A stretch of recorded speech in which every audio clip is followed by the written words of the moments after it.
সুপ্রিয় শিক্ষার্থীবৃন্দ, আমি তুষার আহমেদ তোমাদের সবাইকে স্বাগত জানাচ্ছি আজকের অনলাইন ক্লাসে।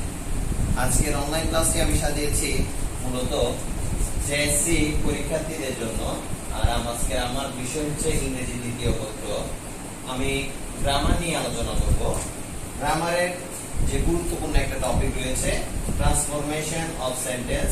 এই ট্রান্সফরমেশন অফ সেন্টেন্স নিয়ে আমাদের আজকের অনলাইন ক্লাস। আজকের অনলাইন ক্লাসে তোমাদেরকে প্রথমে বলে রাখতে চাই, আমাদের স্কুলের পক্ষ থেকে মানে কাটুলি আইডিয়াল কিন্ডারগার্টেন হাই স্কুলের পক্ষ থেকে তোমাদের এই করোনা মহামারীতে পড়ালেখার সুবিধার্থে একটা ইউটিউব চ্যানেল খোলা হয়েছে, যেটাতে তোমরা সকল অনলাইন ক্লাসগুলো পেয়ে যাবে। আমাদের ইউটিউব চ্যানেলের নাম হচ্ছে KIHS ক্লাস। তোমরা এই চ্যানেলটা সাবস্ক্রাইব করবে এবং বেল বাটনে ক্লিক করে রাখবে, যাতে তোমরা কোনো নতুন অনলাইন ক্লাস ইউটিউব চ্যানেলে দেওয়া হলে সাথে সাথে নোটিফিকেশন পেতে পারো। চলো আজকে আমরা আমাদের ক্লাসে ফিরে যাই।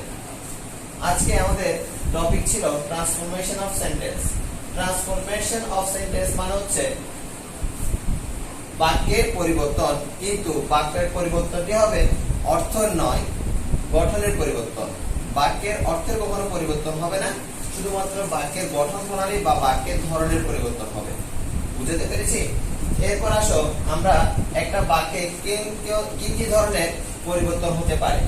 প্রথমত অ্যাকর্ডিং টু দা মিনিং, অর্থ অনুসারে পরিবর্তন।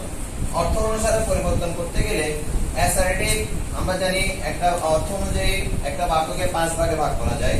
অ্যাসার্টিভ, ইন্টারোগেটিভ, ইম্পারেটিভ, অবজেক্টিভ এবং এক্সক্লেমেটরি।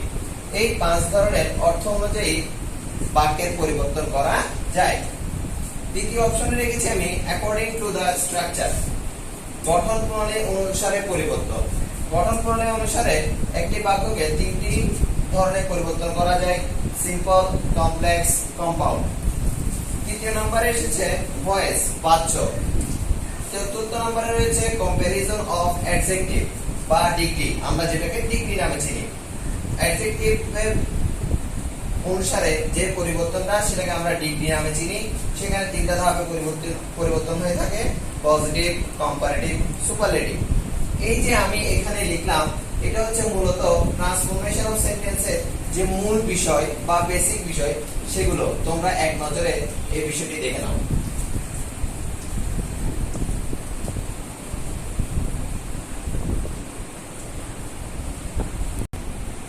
ওকে, এখন আমরা আবারও ফিরে এসেছি। প্রথমত আমরা ট্রান্সফরমেশন অফ সেন্টেন্সের যে অ্যাকর্ডিং টু দা মিনিং, সেই অ্যাকর্ডিং টু দা মিনিং এর অ্যাফার্মেটিভ টু নেগেটিভ দিয়ে শুরু করব।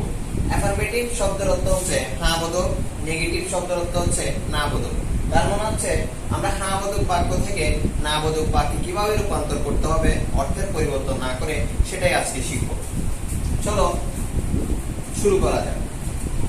প্রথম রুলস হচ্ছে অনলি বা অ্যালো। অনলি বা অ্যালো।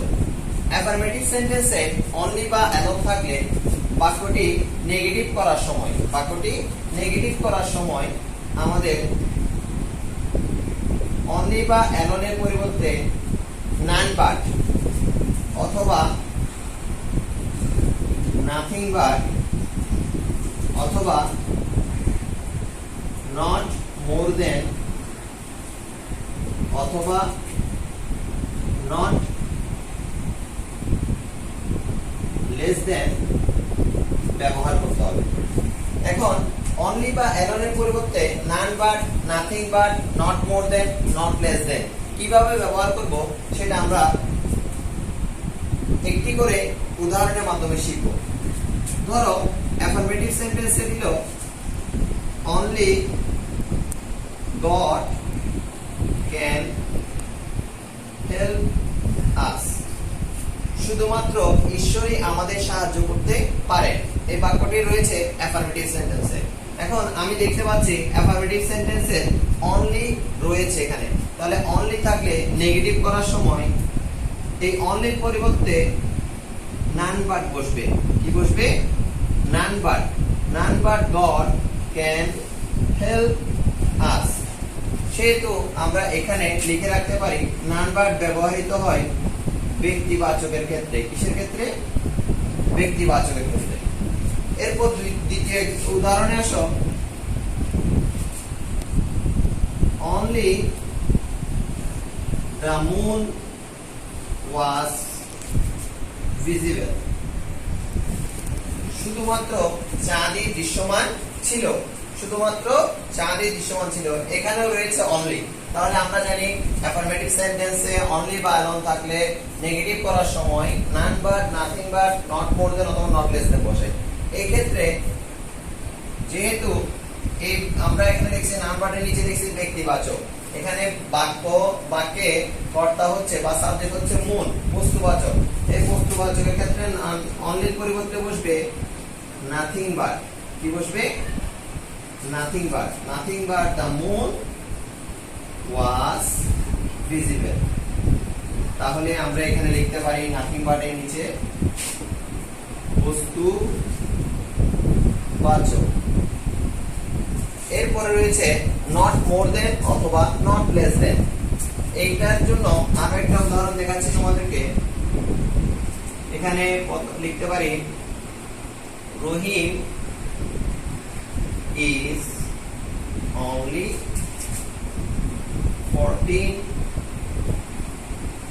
years old. রহিমের বয়স শুধুমাত্র 14 বছর। রহিমের বয়স শুধুমাত্র 14 বছর। তাহলে এটাকে যদি আমি নেগেটিভ করতে যাই, যেহেতু এখানে সংখ্যাবাচক শব্দ দেখতে পাচ্ছি, সেহেতু এখানে নান ভার্ব ব্যবহার করি ব্যক্তিবাচক, নাথিং ভার্ব ব্যবহার করি বস্তুবাচকের ক্ষেত্রে, নট মোর দেন এবং নট লেস দেন ব্যবহার করব সংখ্যাবাচকের ক্ষেত্রে। সংখ্যাবাচকের ক্ষেত্রে তাহলে Rahim is not more than 14 years old, অথবা নট মোর দেন এর জায়গায় নট লেস দেন ব্যবহার করতে পারবো। একই উত্তর আসবে বা একই ভাবে পরিবর্তন করা যাবে। তাহলে আমরা প্রথম রুলসে দেখলাম অনলি বা অ্যালোনের পরিবর্তে ব্যক্তিবাচকের ক্ষেত্রে নান ভার্ব ব্যবহৃত হয়, বস্তুবাচকের ক্ষেত্রে নাথিং ভার্ব ব্যবহৃত হয়, সংখ্যাবাচকের ক্ষেত্রে নট মোর দেন বা নট লেস দেন ব্যবহৃত হয়। এবার আমরা আসবো দ্বিতীয় নাম্বার রুলসে।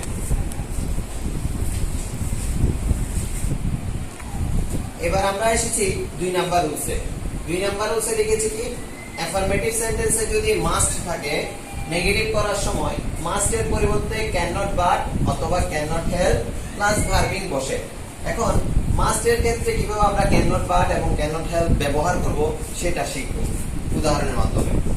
ধরো আমরা একটা অ্যাফার্মেটিভ সেন্টেন্স লিখছি, উই মাস্ট ওবে আওয়ার প্যারেন্টস।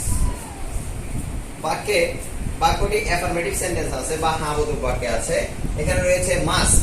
তাহলে মাস্টের পরিবর্তে হয় ক্যান নট বাট, না হয় ক্যান নট হেল্প ব্যবহার করতে হবে। কিভাবে ব্যবহার করব দেখাচ্ছি। উই মাস্টের জায়গায় ক্যান নট বাট ওবে আওয়ার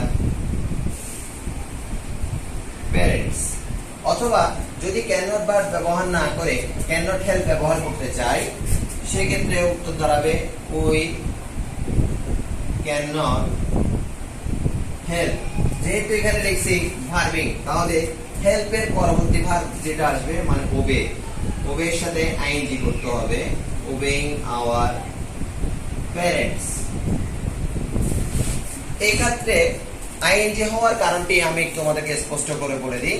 আমরা যখন বিগত ক্লাসগুলোতে রাইট ফর্ম অফ ভার্বস করেছিলাম, সেখানে একটা সূত্র করেছিলাম, যদি সিম্পল সেন্টেন্সে পাশাপাশি দুইটি ভার্ব থাকে, যেমন দেখো এখানে হেল্প একটি ভার্ব সাহায্য করা, পরবর্তীতে যদি কোনো ভার্ব থাকে যেমন ওবে মান্য করা, তাহলে পাশাপাশি দুইটা ভার্ব করছে।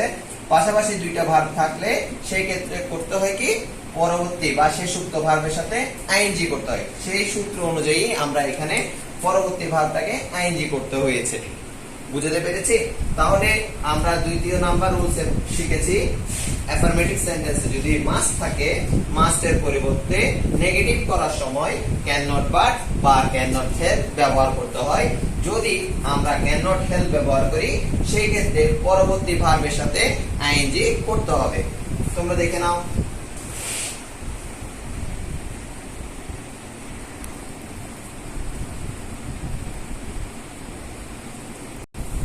এবার আমরা এসেছি রুলস নাম্বার 3। রুলস নাম্বার 3 তে তোমরা দেখতে পাচ্ছ অ্যাফার্মেটিভ সেন্টেন্সে যদি এভরি থাকে, নেগেটিভ করার সময় there is no dot dot but বা there is no dot dot who does not, এই দুই ভাবে অ্যাফার্মেটিভ সেন্টেন্স থেকে নেগেটিভ সেন্টেন্সে রূপান্তর করা যায়। আমরা एग्जांपले যাব। ধরো एग्जांपले অ্যাফার্মেটিভ সেন্টেন্স দেওয়া আছে every mother loves her child, প্রত্যেক মা তার সন্তানকে ভালোবাসেন। নেগেটিভ করার জন্য এভরি এর পরিবর্তে বসবে দেয়ার ইজ নো, এই এভরি এর পরিবর্তে দেয়ার ইজ নো বসিয়েছি। এরপর যে আমরা ডট ডট দেখতে পাচ্ছি, ডট ডটে বসবে এভরি এর পরের শব্দ। এভরি এর পরে এখানে যদি যেহেতু মাদার আছে আমি মাদার বসিয়েছি, অন্য কোনো শব্দ থাকলে সেই শব্দটাই বসবে। তাহলে এভরি এর পরিবর্তে আমরা ব্যবহার করেছি দেয়ার ইজ নো, তারপর এভরি এর পরবর্তী শব্দ বসিয়েছি। এরপর সূত্রের আছে বাট, বাট বসিয়েছি, বাকি অংশ হুবহু যেরকম আছে সেরকম বসিয়ে দিয়েছি। যেহেতু আমরা আরো একভাবে করতে পারবো, লিখেছি there is no who does not, সেভাবেও দেখাচ্ছি তোমাদেরকে। সেক্ষেত্রেও এভরি এর পরিবর্তে বসবে দেয়ার ইজ নো, এভরি এর পরবর্তী শব্দ মাদার বসিয়েছি। এরপর আসবে হু ডাজ নট, এই বসলাম হু ডাজ নট। এই ক্ষেত্রে একটু পরিবর্তন আছে, যেহেতু আমরা এখানে ডাজ ব্যবহার করেছি সেহেতু লাভস এর সাথে ভার্বের শেষে যে এস বা ইএস যুক্ত থাকে সেই এস বা ইএস আমাদের তুলে দিতে হবে। আমি এখানে লিখেছি লাভ, ঠিক বুঝতে পেরেছি? তাহলে যখন আমরা who does not there is no dot dot who does not ব্যবহার করব, সেই ক্ষেত্রে ভার্বের শেষে যদি কোনো এস বা ইএস থাকে সেই এস বা ইএস তুলে দিয়ে বসাতে হবে, বাকি অংশ লিখে দিলে কাজ শেষ। আমি আবারও বলছি অ্যাফার্মেটিভ সেন্টেন্সে যদি এভরি থাকে, নেগেটিভ করার সময় there is no dot dot but বা there is no dot dot who does not, এই দুই ভাবে তোমরা অ্যাফার্মেটিভ থেকে নেগেটিভে রূপান্তর করতে পারবে। এক পলক দেখে নাও।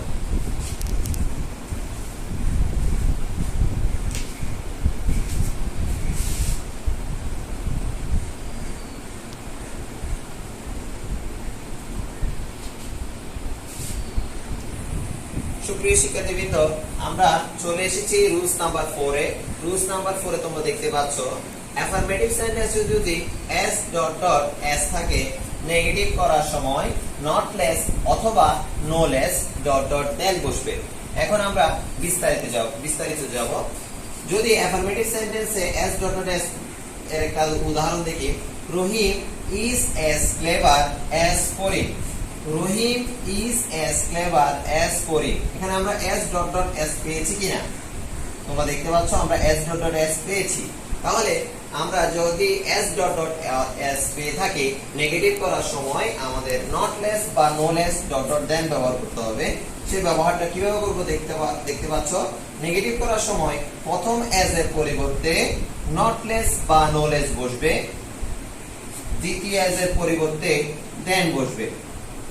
খুবই সহজ ভাবে আমরা মনে রাখতে পারি, প্রথম এস এর পরিবর্তে নট লেস বা নো লেস, নট লেস বা নো লেস যে কোনো একটি বসালেই হবে। আর দ্বিতীয় এস এর পরিবর্তে আমরা কি ব্যবহার করব? দেন।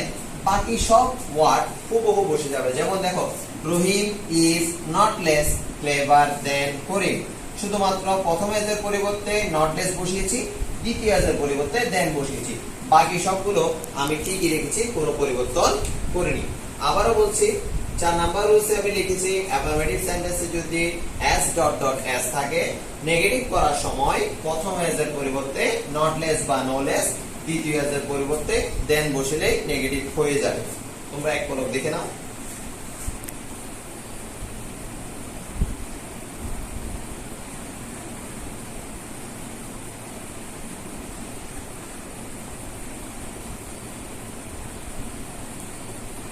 সুপ্রিয় শিক্ষার্থীবৃন্দ, আমরা আজকের ক্লাসে শেষ সূত্র মানে 5 নাম্বার রুলসে চলে এসেছি। যেহেতু আমাদের অ্যাফার্মেটিভ টু নেগেটিভ সেন্টেন্সের পরিবর্তে ট্রান্সফরমেশনাল সেন্টেন্সে যে অ্যাফার্মেটিভ টু নেগেটিভ টপিকটি রয়েছে সেটা আমরা দুটি ক্লাসে ভাগ করেছি। সেহেতু আজকে আমরা 5 নাম্বার রুলস পর্যন্ত করব, পরবর্তী ক্লাসে আমরা বাকি রুলসগুলো শেষ করব।